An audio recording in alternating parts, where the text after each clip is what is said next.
You're listening to Myers-Briggs Question Corner with Edythe Richards.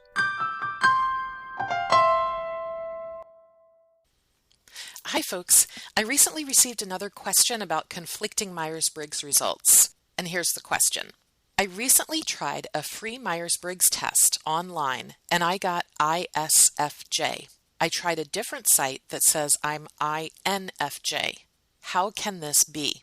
In answering this question, I'm going to divide this podcast into 4 portions. Free online tests, why Myers-Briggs types could change, sensing versus intuition, and ISFJ versus INFJ. So first, online tests, and I should say quote-unquote tests because these are not a statistically reliable or valid measure of personality, and therefore they are prone to inconsistent results. From a practitioner's point of view, these tests may be fun and entertaining, but they shouldn't be confused with the real Myers-Briggs. I'd like to remind people listening to this podcast that the purpose of taking a psychometric personality assessment like Myers-Briggs is to provide insight and awareness into ourselves and others, and to serve as a foundation for better communication, for better career decisions, and for our own personal and professional development. Your 4-letter quote-unquote code isn't nearly as important as the conversation that you have with a certified practitioner who'll frame the conversation into what your Myers-Briggs type means to you. For more information on common misconceptions of the Myers-Briggs, I'd like to invite you to check out my article, Myers-Briggs Myths and Misuse, on my website, atopcareer.com. Now, regarding Myers-Briggs types changing.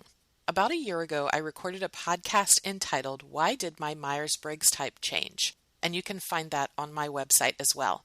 There are, in fact, some instances where some users report different results when taking the Myers-Briggs at different times in their lives. Sometimes this happens as a result of interacting with our environments or our own individual life experiences. Also, as we grow, we may develop behaviors that are not consistent with our Myers-Briggs preferences. So I'm going to use myself as an example here. I have ENFP preferences, and like many perceivers, it's very natural for me to prefer a relaxed and spontaneous lifestyle over making plans and setting goals. While this may be my natural preference in my personal life, in my professional life, I've learned to be very time-conscious and scheduled, and this has almost become the norm for me professionally. So much so that I find myself annoyed when people come late to meetings, for example, or when there's too much focus on the process instead of the outcome. In my everyday life, it just seems like so much work to do this, though. In the type world, we call this a shoes-off approach. Who are you, or better yet, what do you prefer most naturally? In my case, perceiving is my preference, and this comes most naturally to me. But that doesn't mean that I behave that way all of the time, or that I'm not equally as effective in setting schedules and goals as someone with a judging preference. Now, the difference between sensing and intuition. This dichotomy of the Myers-Briggs refers to how we gather information. Sensing types trust their 5 senses, whatever they're able to see, hear, taste, touch, and smell. And thus they tend to be literal, letting the facts speak for themselves, avoiding generalities and interpretations of the information they receive. They value accuracy and precision, they focus on present realities, and they take a methodical step-by-step approach.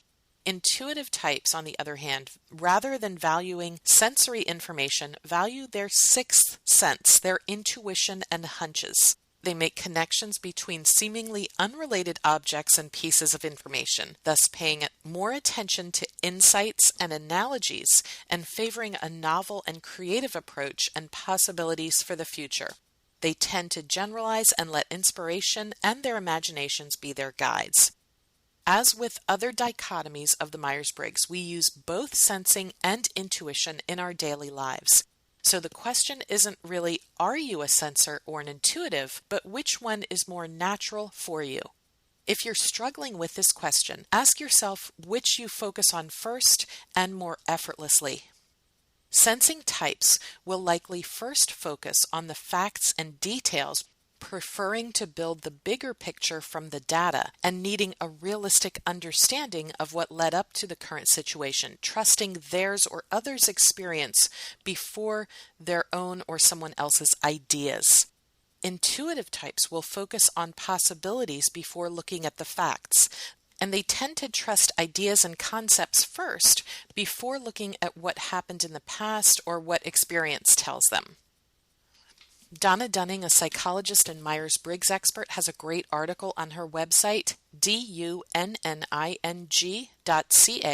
on mistyping, sensing, and intuition, if you're interested in learning about ways sensing and intuitive types can be mistyped. Lastly, I'm going to talk about differences between ISFJ and INFJ types. Despite having only one letter difference, these two types are actually very different. Because sensing is much more common than intuition, there are far more ISFJ types in the world than INFJs. In fact, ISFJ is one of the most commonly reported types at roughly 14% according to data at cpp.com, while INFJ is one of the least common at less than 2%. Both types are introverted, and so they're energized by time alone and reflection instead of interacting with people and taking action. And both share feeling, thus making decisions based on harmony and concern for other people before logic. And both share judging. They therefore schedule their time and plan their work and want things settled and routine. They do share a difference on sensing and intuition. So while INFJ uses intuition to interpret the incoming sensory data, ISFJs prefer to focus on the physical reality of the here and now. ISFJs prefer facts over interpretations, and they're drawn to the practical implications of the new data, while INFJs want to understand the underlying meanings and connections between things. Some differences I've noticed between these two types. ISFJ types tend to be more cautious than INFJs. They dislike change more than INFJ types. INFJ types tend to be more open to new information, to new ideas and experiences than ISFJs. ISFJs will probably pay more attention to the details of a story or the plot of a movie, for example, while INFJ types are more interested in themes or the underlying symbolism or metaphors in the plot of a movie. In fact, the dominant function for ISFJs is introverted sensing, which is focused on the immediate experience or words being instantly linked with prior experiences. An example of this, noticing that some food doesn't taste the same, or it's saltier than it usually is, or a picture in a room is slightly skewed when it isn't normally. We often see this playing out in career choices. ISFJs commonly choose careers that require accuracy, attention to detail, and standard operating procedures in a more structured and stable organization, helping people in real, practical, and tangible ways. The dominant function for INFJs is introverted intuition, which involves making connections between seemingly contradictory information, having new insights to completely unimagined realizations. Because INFJs are creative people, they tend to be drawn towards careers where they're able to create new programs or services that address challenging problems, focusing on the future in conceptual ways. So here's my conclusion. To the person who originally asked the question, I recently tried a free Myers-Briggs test online and I got ISFJ. I tried a different site that says I'm INFJ. How can this be? You are the best judge of your preferences, so only you can know for sure what's your best fit type and what this means to you. Thanks for listening to this episode. If you'd like to hear more, or you'd like to submit a question yourself, then you can find us at www.atopcareer.com. Until next time. MBTI and Myers-Briggs are registered trademarks of the MBTI Trust.